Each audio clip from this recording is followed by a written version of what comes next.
Rome welcomes Elon Musk, his wife Siobhan Zilis, and their three children with its unmistakable mix of old-world charm and frenetic energy. The family of five, accompanied by a small entourage, arrives at Fiumicino Airport on a warm summer morning. While Elon maintains his usual reserved attitude, twins Strider and Azure can't contain their excitement. Too young to understand the importance of their location, they are nevertheless thrilled by the new sounds and colors that surround them. Their youngest son, cuddled in Siobhan's arms, sleeps blissfully, unaware of the adventure that awaits him.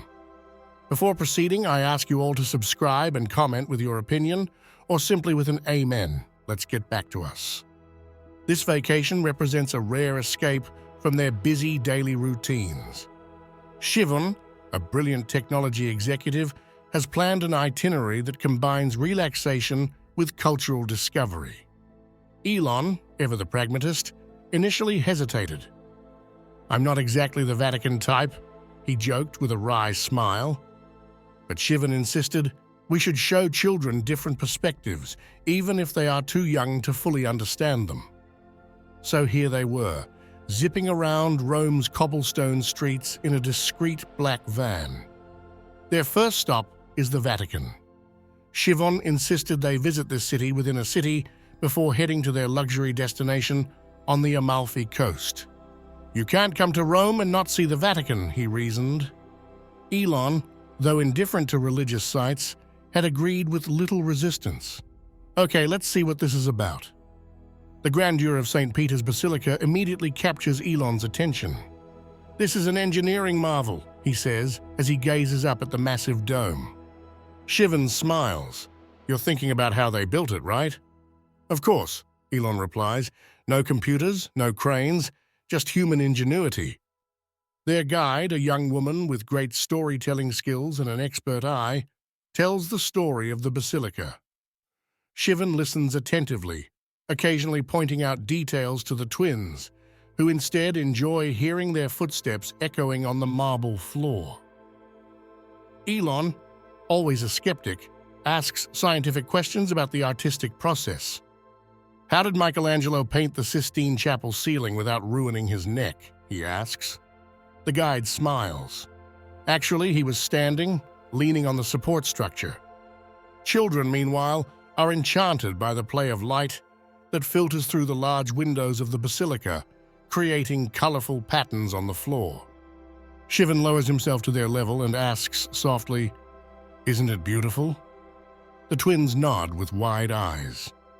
While generally skeptical of religion, Elon is struck by the combination of creativity and resilience that shines through in works of art and architecture. Siobhan, though he rarely speaks of faith, seems to appreciate the larger significance of the visit. As he passes Michelangelo's Pietà, he murmurs, "There's something deeply human about this. It's not just faith, it's creativity and resilience." Elon nods thoughtfully, but remains largely silent. He is not one to judge belief systems, even if he finds them illogical. "Kindness is more important than dogma," he often repeats. Siobhan shares this pragmatic view, but Elon understands that his insistence on this visit is less about religion than the open-mindedness they want to cultivate in their children. What Elon doesn't know is that they will soon meet Pope Francis. When the guide stops in front of a smaller chapel and whispers, "The Pope is here today," Siobhan's eyes light up. Elon raises an eyebrow. "Pope Francis?" he asks, half incredulous. The guide nods. "It's not uncommon for him to hold informal sessions here, but it's never announced." For a moment, Elon hesitates. He's not the type to seek out meetings with religious leaders, but Siobhan's curiosity is palpable. "Let's go see," she says, her voice calm but firm. They enter the chapel, an intimate place filled with soft light.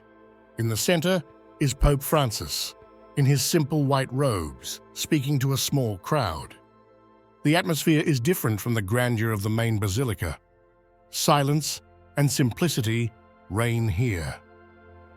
Shivan observes an intricate woven figure behind the Pope and whispers, "It is beautiful." Elon, intrigued, comments, "I wonder what inspired it." As they sit at the back of the room, Elon watches as the Pope speaks of compassion and the strength of community. While tuning in and out at times, he notices how engaged Shivan seems. Then the session takes an unexpected turn. People in the audience start telling their personal stories.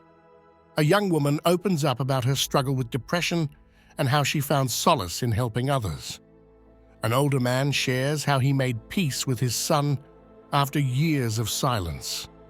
Each story is greeted with a kind word or a blessing from the Pope, who listens with obvious empathy. Elon, accustomed to a world of logic and innovation, is struck by the vulnerability of these tales. "It's fascinating, isn't it?" he murmurs to Shivan. "How do people open up like this to strangers?" She nods. "Sometimes it's easier to share with strangers than with people you know. Maybe they feel safe here."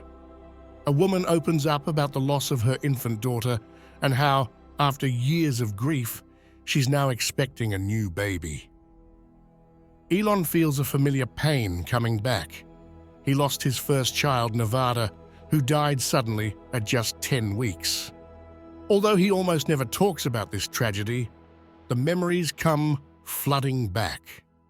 The woman's story makes him understand something he had never considered. Faith is not just a matter of religion, but a way to find strength in the face of pain. At the end of the session, it's their turn to meet the Pope. Elon, a little unsure of what to expect, approaches with his family. Pope Francis greets them with a kind smile and a simple hello. There's no reference to Elon's fame, just a simple, friendly conversation. The Pope turns to the children, who look at him curiously before hiding behind Shivan's legs. Their youngest child, still in Shivan's arms, also reaches out a hand to the Pope, who touches it with a smile. His words are short but meaningful. He talks about the importance of family, the beauty of children, and the power of love. Elon listens, but his mind wanders back to the stories he heard earlier. Although he is not a man of faith, he is struck by the simplicity and humanity of the interaction. When the Pope offers a blessing to the family, Elon feels a strange sense of calm, even though he does not believe in the spiritual meaning of the gesture. As they drive away, Elon notices a family sitting in the back row, modest parents with 2 young children laughing together. Despite the likely hardships they face, they seem free and happy in that moment. This hits Elon harder than he expects.